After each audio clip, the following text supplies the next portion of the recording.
नमस्कार साथियों, स्वागत है आप सभी का पीके एडवांस साइको यूट्यूब चैनल पर।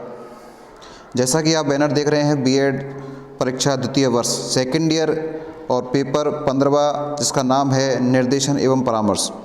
यह वीडियो सभी यूनिवर्सिटीज़ के लिए बहुउपयोगी है और यहाँ जो 10 प्रश्न आपको बताए जा रहे हैं वो 10 प्रश्न आप तय मानिए कि आपको अपने एग्ज़ाम पेपर में ऐसे के ऐसे मिलने वाले हैं। मात्र 10 प्रश्न रटें और मित्रों टॉप रैंक प्राप्त करें। जी हाँ दोस्तों, जो आपको बैनर पर दिखाई दे रहा है बिल्कुल सत्य है। यहाँ से प्रश्न आने की पूरी संभावना है। मैंने प्रयास किया है कि सभी यूनिट से जो प्रश्न आपके बनते हैं पुराने पेपरों के अकॉर्डिंग, वो निश्चित रूप से आपको पेपर में देखने को मिलेंगे।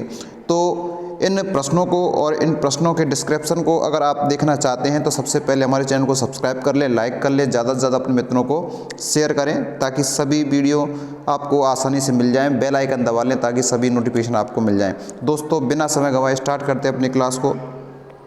सबसे पहला प्रश्न, आपको पता है पेपर हम चर्चा कर रहे हैं किसकी, निर्देशन एवं परामर्श की। पहला प्रश्न है इसमें, निर्देशन को परिभाषित करते हुए निर्देशन के विभिन्न स्तरों के उद्देश्यों व व्यावसायिक निर्देशन व शैक्षिक निर्देशन में अंतर स्पष्ट कीजिए। प्रश्न इतना लंबा है, लैंग्वेज इतनी लंबी है, लेकिन आपको मैं जो बता रहा हूँ शब्दों को विशेष रूप से गौर करना है। आप गौर करिएगा किन पर, कि सबसे पहले शब्द है निर्देशन को परिभाषित करना है आपको, अर्थात निर्देशन का अर्थ परिभाषा सब कुछ आपको देखकर जाना है। निर्देशन के विभिन्न स्तरों से तात्पर्य क्या है, प्राथमिक स्तर, माध्यमिक स्तर, उच्च माध्यमिक स्तर, विद्यालय महाविद्यालय स्तर, सभी पर ये जो निर्देशन है इसके उद्देश्य क्या है, और साथ ही साथ में आपको देखकर जाना है व्यावसायिक निर्देशन क्या होता है और शैक्षिक निर्देशन क्या होता है, दोनों में अंतर स्पष्ट आपको करना है। जो प्रश्न मैं आपको बता रहा हूँ हो सकता है आपको हूबहू ऐसे प्रश्न नहीं मिले, लेकिन वहाँ आपको लैंग्वेज चेंज मिल सकती है, लेकिन प्रश्नों की जो थीम है वो आपको ऐसे के ऐसे मिलने वाली है। तो सबसे पहले हमें इस प्रश्न में क्या करना है, निर्देशन की अर्थ परिभाषा देखकर जाना है, निर्देशन के विभिन्न स्तर वो आपको देखकर जाने हैं, और व्यावसायिक निर्देशन क्या होता है और शैक्षिक निर्देशन क्या होता है इनको पढ़कर जाना है, दोनों में अंतर स्पष्ट कर देना है आपको। तो निश्चित रूप से आपका निर्देशन से कोई प्रश्न आपका यहाँ से गलत नहीं होगा। आप पर जैसे भी जो भी मैटर है आप वहाँ से पढ़ सकते हैं। अगर नहीं है आपके पास मैटर तो हमारे चैनल को सब्सक्राइब कर लें। मैं इन सारी चीज़ों की डिस्क्रिप्टिव व्याख्या अपने चैनल पर कर चुका हूँ, तो सबसे पहले आप चैनल को सब्सक्राइब कर लें, लाइक कर लें। दूसरा प्रश्न मैं आपको बता देता हूँ। दूसरा प्रश्न आप देखें,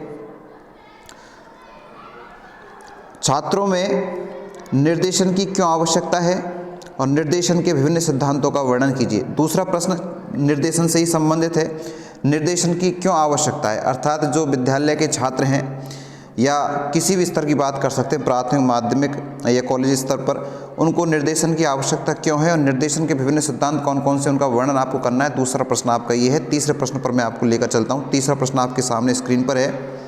तीसरा प्रश्न मित्रों क्या है, निर्देशात्मक परामर्श तथा अनिर्देशात्मक परामर्श के अर्थ को स्पष्ट कीजिए। अर्थात निर्देशात्मक परामर्श क्या होता है और अनिर्देशात्मक परामर्श क्या होता है, ये आपको बताना है। तथा वैयक्तिक व सामूहिक परामर्श, जी हाँ दोस्तों, ये जो नीचे वाली लाइन है बहुत इंपॉर्टेंट है। वैयक्तिक परामर्श क्या होता है और सामूहिक परामर्श क्या होता है, इनको आपको परिभाषित करना है। दोनों में क्या करना है, अंतर स्पष्ट करना है, वैयक्तिक परामर्श और सामूहिक परामर्श में। साथ के साथ में निर्देशात्मक परामर्श क्या होता है और अनिर्देशात्मक परामर्श क्या होता है, ये आपको बताना है। अगर अभी तक आपने चैनल को सब्सक्राइब नहीं किया तो चैनल को सब्सक्राइब मित्रों जरूर कर लें इन सभी की डिस्क्रिप्टिव व्याख्या देखने के लिए। चौथा प्रश्न है आपके सामने, परामर्श का अर्थ व विशेषताओं को स्पष्ट करते हुए परामर्शदाता के रूप में शिक्षक की भूमिका को स्पष्ट कीजिए।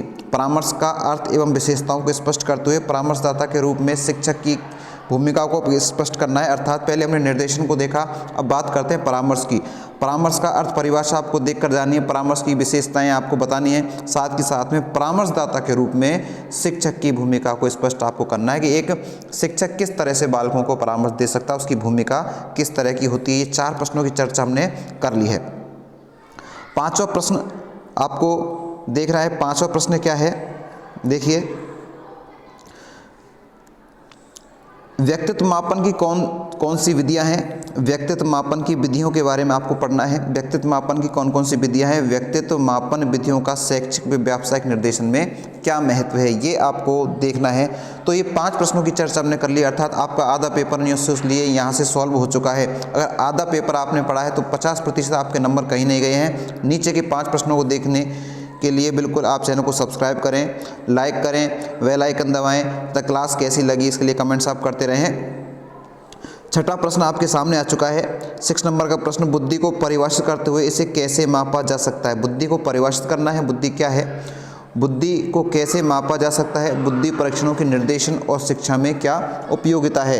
अर्थात पूरा बुद्धि वाला जो टॉपिक आपको पढ़ना है उसमें से विशेषतः क्या पढ़ना है कि बुद्धि परीक्षणों की निर्देशन और शिक्षा में क्या उपयोगिता है और इसका मापन कैसे किया जाता है। ठीक है, 7वें प्रश्न की चर्चा मैं आपसे कर लेता हूँ।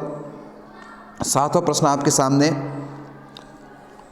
प्रश्नावली से क्या अभिप्राय है, अर्थात प्रश्नावली क्या होती है, प्रश्नावली के प्रकार, प्रश्नावली के कितने प्रकार होते हैं, कौन कौन सी प्रश्नावली होती है, किस तरह से प्रश्नावली को निर्माण होता है, और एक अच्छी प्रश्नावली की विशेषताओं का वर्णन कीजिए कि हम किस तरह की प्रश्नावली बनाएं जिससे बालक के अंदर छुपी हुई सारी बातों को हम जान लें। तो आपको क्या करना है, प्रश्नावली क्या होती है, इसका अभिप्राय क्या है, प्रश्नावली के प्रकार आपको बताने हैं और प्रश्नावली की विशेषताओं को आपको बताना है, उसका वर्णन करना है। 7 प्रश्न हम देख चुके हैं। 8वां प्रश्न आपकी स्क्रीन पर देखें। 8वां प्रश्न आपके सामने आ चुका है।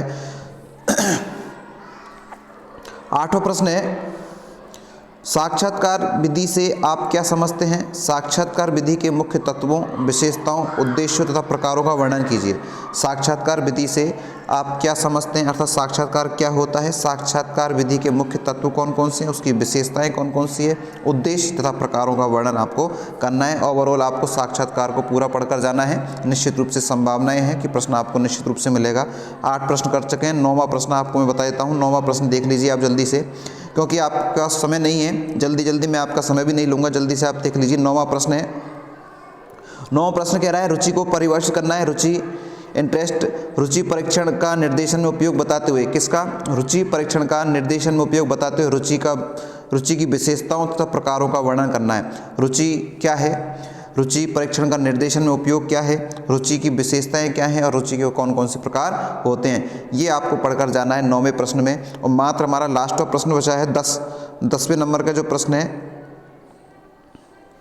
वो देख लीजिए। 10वां नंबर का प्रश्न टिप्पणी से संबंधित है, अर्थात आपको यहाँ से छोटे छोटे प्रश्न आपको मिल सकते हैं, बड़ा प्रश्न मिल सकता है। आप देख रहे हैं दोस्तों पीके एडवांस साइको यूट्यूब चैनल। ये सभी न केवल बीएड, एसटीसी, अपितु ऑल टीचिंग कंपटीशन एग्जाम, जो टीचिंग से संबंधित सारे कंपटीशंस की यहाँ पर तैयारी कराई जाती है, विशेषकर मनोविज्ञान, शिक्षा मनोविज्ञान, शिक्षण विधियाँ, विद्यालय प्रबंधन, चाहे फर्स्ट ग्रेड हो, सेकंड ग्रेड हो, चाहे थर्ड ग्रेड हो, सभी के लिए बहुउपयोगी है। 10वें प्रश्न को हम देख लेते हैं। 10वां प्रश्न है, निम्न पर टिप्पणी कीजिए, अर्थात निर्देशन और परामर्श में अंतर आपसे पूछा जा सकता है आपके एग्जाम में। उपलब्धि परीक्षण क्या है, इसके बारे में आपसे पूछा जा सकता है। व्यक्तित्व मापन की प्रक्षेपी विधियां कौन कौन सी होती है, 2 प्रकार की विधियां होती है, प्रक्षेपी और एक अप्रक्षेपी। तो प्रक्षेपी विधियों से आपसे प्रश्न पूछा जा सकता है। और सर्व शिक्षा अभियान क्या है, इनके बारे में चारों पॉइंट्स को आप देख कर जाएँ अच्छे से। चारों के बारे में आपसे शॉर्ट प्रश्न पूछे जा सकते हैं, चारों से आपसे शॉर्ट प्रश्न पूछे जा सकते हैं। तो निश्चित रूप से आप इन चीज़ों को देख कर जाएँ। तो ये थे दोस्तों मात्र हमारे 10 प्रश्न। इन 10 प्रश्नों में हमने पूरे साल भर की जो पढ़ाई है वो पूरी कर ली है। अर्थात आपने साल भर कुछ पढ़ा नहीं पढ़ा इससे वो मैटर नहीं करता, हमने आज क्या पढ़ा है इन 10 प्रश्नों को आपने देखा है तो निश्चित रूप से सफलता आपकी होगी। सफलता ही नहीं, निश्चित रूप से आप अपने कॉलेज में, अपनी यूनिवर्सिटी में टॉप रैंक प्राप्त कर सकते हैं। तो ऐसे ही वीडियो को देखने के लिए, ऐसे अन्य सब्जेक्ट को देखने के लिए, अन्य आपके पेपर्स को देखने के लिए, महत्वपूर्ण प्रश्नों को देखने के लिए, उनको डिस्क्रिप्शन जानने के लिए आप चैनल को लाइक करें, सब्सक्राइब करें, ज़्यादा से ज़्यादा अपने मित्रों को शेयर करें ताकि यह लाभ सभी को मिल सके। आप सभी ने क्लास को देखा, आप सभी का बहुत बहुत धन्यवाद। Thank you, bye bye.